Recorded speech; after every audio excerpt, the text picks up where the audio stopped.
E aí pessoal, tudo bem? Eu sou o Danilo, esse é o canal Pai Mesmo. E hoje a gente tem uma convidada muito especial, é a Patrícia Camargo. Ela é do blog Tempo Junto, tem o blog, tem o canal, tem várias dicas interessantes e muito legais a respeito de brincadeiras com crianças. Eu vou colocar todos os links dela aqui na descrição do vídeo, depois vai lá, dá um prestígio lá pra eles, que é muito legal. É a primeira entrevista que o canal Pai Mesmo está trazendo, a gente vai trazer outras pessoas também para conversar com a gente.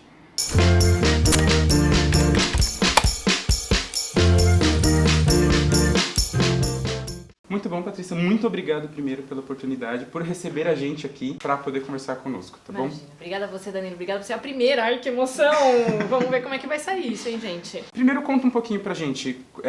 Você tem filhos, né? A gente vê pelo blog, pelo canal. Quantos filhos você tem? Quem são eles? Como que é essa história? Então vamos lá. Eu tenho 3 filhos. Lá no canal vocês vão ver, tem o Pocoyo, que é o meu filho mais velho, que hoje tá com 7 anos. A Cururuca, que é a filha do meio, que tem 5, acabou de fazer 5. E a Pochô, que é a mais novinha, que tem 4 anos. São 3 em casa. 3 na escadinha. Todos planejados, nenhum que veio pro acidente. A gente queria ter 3 mesmo em casa, família grande. Essa questão do canal, do blog, brincadeiras, né? Como que surgiu isso na sua vida? Como que você começou com essa história? O que te motiva? Tempo Junto nós somos, na verdade, eu sou a Paty Camargo, tem a Patrícia Marinho, que é outra sócia do Tempo Junto. Ela tem 2 filhas, a Carol, que tem 9 anos, e a Gabi, que tem 2. Então a história do Tempo Junto começou um pouco com ela, porque ela tinha, nessa segunda maternidade, quando nasceu a Gabi, ela resolveu dar um tempo no trabalho, ela trabalhava com publicidade, e ela preferiu ter um período para ficar em casa, para curtir um pouco mais o crescimento da filha, que tinha acabado de nascer. Isso acabou impactando até no relacionamento com a filha mais velha, né, que também teve a mãe mais presente em casa. E quando ela estava ali, uma das formas que ela encontrou de se conectar com a filha foi a brincadeira. A princípio de uma forma muito empírica, não tinha nada assim, que nenhum estudo ainda que a gente soubesse, que desse esse suporte pra gente, de que não, é importante. Ela começou a brincar, e para registrar essas brincadeiras com as filhas e também para poder se programar para fazer a brincadeira todo dia, para colocar a brincadeira no cotidiano, ela resolveu criar um blog, que era um blog pessoal, onde ela registrava ali as brincadeiras, as experiências que ela fazia com as filhas. Acontece que esse blog começou a ter repercussão, as pessoas começaram a acessar, as pessoas começaram a perguntar sobre a brincadeira, a querer entender mais sobre a brincadeira, e 2 meses depois, a Patrícia veio conversar com o meu marido, falando sobre o blog. Ele já sabia como é que eu estava na minha rotina aqui de casa, o que eu queria fazer com as crianças, resolveu nos apresentar, porque ele achou que ia dar liga, e deu mesmo. Quando eu conheci o Tempo Junto, aí eu estava num processo, eu tinha parado de trabalhar quando nasceu meu primeiro filho, tinha dado também um tempo, e daí esse tempo emendou no segundo, emendou na terceira, o tempo foi ficando longo. Eu fazia trabalhos nessa época, eu sou jornalista, então eu consigo trabalhar um pouco de casa, então isso facilitou. Mas naquele período que o Tempo Junto começou, isso foi em 2014, em setembro de 2014, eu estava em casa com os 3, resolvendo o que eu ia fazer da minha vida, da minha carreira. Queria muito trabalhar com alguma coisa ligada à criança, não sabia exatamente o que ainda. E quando veio a ideia da brincadeira, do brincar, eu falei, é isso. Né? Isso que é realmente o que conecta a brincadeira. E foi assim que a gente começou o Tempo Junto, não mais como um blog pessoal, como um projeto pessoal, mas como uma causa, realmente, para que a gente pudesse mostrar para as pessoas como brincar é importante. Então é isso que o Tempo Junto fala. O Tempo Junto fala para você, olha, brincar é importante mesmo. É fundamental para sua relação com o seu filho, é onde você vai criar o vínculo com seus filhos. Então valorize o brincar, valorize essa importância da brincadeira. E aí, bom, a gente também queria dar soluções práticas para as pessoas poderem brincar. O que é muito importante, porque hoje em dia, né, com a vida corrida, com uma série de compromissos que a gente tem, voltar anos atrás e reaprender a brincar, às vezes é um pouco difícil pra gente, né? A gente identificou lá no Tempo Junto que 4 são os fatores principais que fazem com que as pessoas não brinquem hoje em dia, né? Um deles é o fator tempo. Então as pessoas falam que não tem tempo para brincar.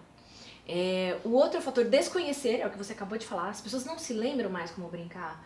Ou talvez não brincassem tanto quando eram pequenas, então não sabem do que brincar, não tem essa informação. Outras porque desconhecem que o brincadeira é importante, então acaba colocando N outras atividades na agenda do filho e a criança fica sem tempo de brincar. E o quarto é a falta de ânimo. A pessoa realmente está cansada e fala, porque a brincadeira, isso acontece porque a brincadeira deixa de fazer parte da sua rotina do dia a dia e ela vira aquela última obrigação que você tem que fazer depois que você já passou por um dia inteiro de trabalho, seja dentro ou fora de casa. A gente não prioriza a brincadeira, né? Exatamente. Eu acho que esse é o grande desafio que eu acho que vocês ajudam bastante. No fim das contas, você já respondeu até a segunda pergunta, né? Por que brincar é tão importante, né? Essa questão dos vínculos e tudo mais. Desde que o bebê nasce, uma coisa que nós aprendemos com especialistas, e isso é legal de falar também, né? Hoje, o Tempo Junto não é só mais experiências empíricas de mães que brincam sem saber o que estão fazendo. Não, a gente É uma coisa mais embasada, A né? gente foi pesquisar, a gente pesquisa desenvolvimento infantil, a gente conversa com especialistas, para realmente a gente saber do que a gente tá falando no blog. E uma das coisas que a gente aprendeu é que, na verdade, ninguém nasce brincando, ninguém nasce sabendo brincar. Não é uma coisa natural. É uma coisa natural a interação do bebê com uma pessoa, com um ser humano, né? Essa interação é fundamental e é a primeira forma de sobrevivência do bebê. Ele sabe que se ele não tiver interação com um adulto que vai protegê-lo, que vai cuidar dele, ele corre um risco de vida. Né? Quem é que vai cuidar dele, afinal de contas? Então o bebê, ele chama atenção. Exatamente, Quer, né? Ele quer fazer essa conexão. E quando você responde essa conexão, ou cantando, ou fazendo gestos, ou começando a brincar com essa criança vai aprendendo e a brincadeira se torna o principal canal de comunicação. Por isso que o brincar é importante. Ela é um canal de comunicação da criança com o adulto. É como ela fala com você, é como ela te mostra o que ela está entendendo do mundo, o que ela está entendendo do que você está explicando para ela. E é ali que forma o vínculo, né? E esse é o principal da brincadeira, é você conseguir criar um vínculo com seu filho. Toda semana tem brincadeira nova no Tempo Junto, sempre tem alguma coisa, uma novidade. De onde vem a criatividade? De onde vem tanta brincadeira? Como que vocês conseguem? Todo dia! Todo dia, A gente posta todo dia pelo menos uma brincadeira nova tem lá no Tempo Junto. Eu, antes do Tempo Junto, eu trabalhei durante 20 e tantos anos com crianças e com jovens, fazendo brincadeiras e fazendo dinâmicas. Era um grupo de jovens de uma paróquia católica. E ali a gente usava a brincadeira dinâmica para transmitir todas as informações que a gente queria. Então eu tenho um repertório grande de brincadeiras que agora eu coloco já guardadinha. Baúzinho. E a Patrícia usa muita pesquisa, a gente pesquisa muito em sites internacionais de brincadeira, a gente pesquisa muito em livros de brincadeira, existe esse material, às vezes é mais fácil de encontrar do que a gente imagina, mas eles não estão reunidos num lugar só, então a gente acaba... Não existe uma categoria na livraria que você chega lá e fala brincadeiras, exatamente. Né? Tá? Então a gente fuça muito, a gente pesquisa muito, a gente resgata brincadeiras de antigamente, a gente conversa com pessoas e essas pessoas vão resgatando brincadeiras que a gente não lembrava que existe. Puxa, é verdade, aquela brincadeira todo mundo fazia, hoje ninguém mais faz. Vamos propor para as pessoas voltarem a fazer? Então é assim que a gente consegue publicar a brincadeira para qualquer situação. Porque, entenderam, né? Todo dia, acompanha lá o Instagram deles também, é muito legal, todo dia tem alguma coisa nova. E eu fico sempre me perguntando de onde vem. E tá explicado. Tem uma coisa que eu já ouvi de algumas pessoas e eu queria saber a sua opinião.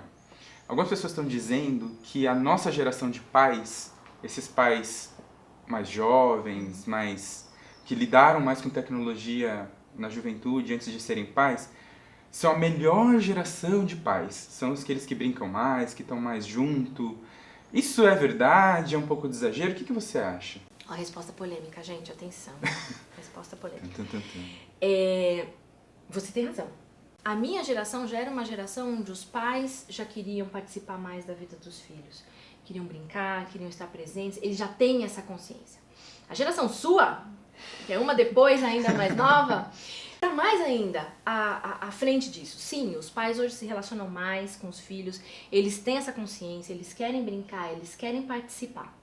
E agora a discussão, e aí vem a polêmica, é que mais do que os pais terem essa consciência, essa vontade de participar, as mães precisam agora também abrir um pouco parte da sua maternidade para que os pais possam vir. Até a minha geração, digamos assim, a gente tem o costume de dizer: meu marido me ajuda muito com as crianças. Quando você ajuda, você não é responsável, você é o ajudante do dia. Olha lá, que bom que você tem um ajudante do dia. E realmente, quando você vai falar 20 anos, há 25 anos, Que bom que a gente tinha pelo menos um ajudante do dia. Alguém que se predispunha no trabalho com as crianças. E hoje tem que ser diferente o pensamento, né? Eu, pelo menos, não acho que eu tenho que ajudar. Eu tenho que trabalhar, eu tenho responsabilidade também. Então, com responsabilidade. Se minha esposa trabalha, eu levo ele pra escola, não é uma ajuda, Faz parte, Faz parte. Isso. É isso que é importante, né? E para isso acontecer, as mulheres, as mães também têm que entender que o pai é um fator importante na criação dos filhos. A maternidade tem muito uma aura de maternidade, que lindo. Se eu abrir mão da minha maternidade, o que vai sobrar pra mim? Vai sobrar um monte de coisa. Vai sobrar um monte de coisa legal pra você fazer. E você vai ter alguém do seu lado de verdade. A criança vai ter a figura materna, a figura paterna, a figura do homem, a figura da mulher, juntos ali, criando. Eu vou falar uma coisa que também talvez seja um pouco polêmica. A questão do machismo, ela existe dos dois lados. Porque a mulher muitas vezes é machista também, de achar que, não, ele não pode trocar fralda, né, deixa aqui comigo. E eu vejo muitas vezes na internet algumas notícias, normalmente quando alguma coisa acontece com a criança, ela estava com o pai. E a pergunta sempre é, onde estava a mãe dessa criança? Como ela é irresponsável? Como ela deixa a criança com o pai? O pai tem que ser tão responsável quanto a mãe. Ele é tão responsável quanto a mãe. E ele pode fazer tudo que a mãe faz com a criança também. Então, inclusive deixar a criança cair. Gente, mãe também deixa a criança cair, viu? Também arranha, também cai do sofá quando tá com a gente. Não é só com o pai, não. Acontece também. E é isso, faz parte do aprender a ser pai, aprender a ser mãe. Tem que ser junto, senão... Próxima pergunta. E essa também talvez tenha um pouco de polêmica aí, né? Gente, vamos fazer um blog de polêmica. Começando... Vamos fazer um canal de polêmica aqui no YouTube. Que tal? Brincadeiras existem aos montes, vocês colocam uma por dia lá. E quando é brincadeira pra menino ou brincadeira pra menina? Tem diferença? É mais fácil achar pra um, é mais fácil achar pra outro? Como que é essa história? O que vocês acham? Comentem. Brincadeira pra menino e pra menina existe ou não existe? Então, a gente de cara fala, não existe brincadeira de menino e não existe brincadeira de menina, é tudo a mesma brincadeira e tudo mais. E a gente acreditava nisso no tempo junto. Até o momento que nós somos...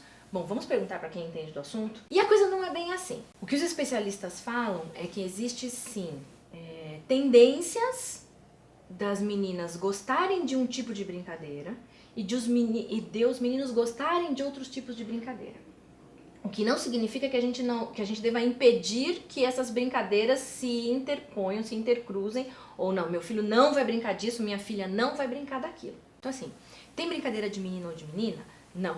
Tem preferências de menina e de menino para certas brincadeiras? Tem. O que você tem que fazer? Nada. Você tem que simplesmente oferecer e proporcionar que eles possam brincar e não impedir que se um menino queira brincar de boneca, ele brinque, ou uma menina queira brincar de qualquer coisa de carrinho, brinque. Mas eu achei fantástico isso que você falou agora. Vocês entenderam, né? A gente busca muito querer solução pra tudo. E pra essa solução específica de brincadeira de menina, é isso que a Paty Camargo falou. O que você tem que fazer? Nada. Deixa a criança brincar. Tem uma coisa muito engraçada e a gente volta um pouco na história do é machismo, é feminismo, como é que a gente vê isso, né? E a gente acaba experienciando isso no tempo junto. Você vai com muito mais facilidade a uma loja de brinquedos, por exemplo, se você tem uma menina, você se sente até mais confortável em escolher para ela, de repente, uma bola, um carrinho, né? Você até pode ir lá e fazer essa compra. Mais difícil é você ir até uma loja, você tem um filho menino e você comprar uma boneca. Eu não tô falando de um boneco, um super-herói. Não, uma boneca, um bebezinho. Você não vai, é mais difícil você fazer isso. Claro que tem exceção pra tudo nessa vida, né? Mas a gente percebe que nesse ponto de menino ou de menino, os homens estão em desvantagem. Porque ainda a nossa cabeça trabalha de uma forma... De que aquilo não é de menino. Aquilo não é de menino. Nesse ponto, as mulheres já conseguiram se emancipar mais do que os meninos, coitados deles. Patrícia, muito obrigado. Imagina, tá? Foi um prazer. Muito, muito obrigado. Foi muito boa a nossa conversa. Então, @Paty Camargo, @Tempo Junto no YouTube. Eu vou pôr aqui o link do blog também. Então, dá uma conferida. Se você tem criança pequena, tá em dúvida, é pai fresco, é pai novo, tá há pouco tempo aí. Também, primeira viagem, vai lá, dá uma conferida, é muito legal. Paty, mais uma vez, muito obrigado, muito obrigado. De nada, foi ótimo. E E ó, aqui. pessoal do Tempo Junto, segue esse pai aqui que ó, muito legal. Ele tá super afim de passar várias dicas muito legais sobre paternidade, sobre o que é ser pai novo, o que é ser pai velho, o que é ser pai antigo, e como ser pai hoje em dia, que é muito mais do que ser simplesmente um ajudante do dia. É ser pai de verdade. Muito obrigado, se você gostou do vídeo, curte ele aqui, compartilha ele com seus amigos, marca nas redes sociais, se inscreve no canal para receber os próximos vídeos, porque toda semana, aqui é toda semana tem vídeo e eu gostaria muito de conversar com vocês também. Até mais, tchau, tchau. Tchau, tchau.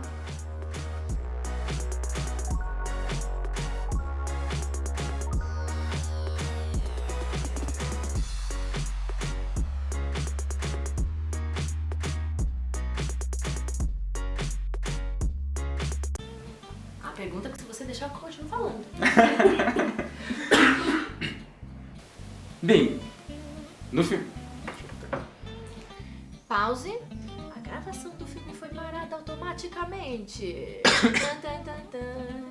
A última pergunta, que eu preparei pelo menos. Me esqueci.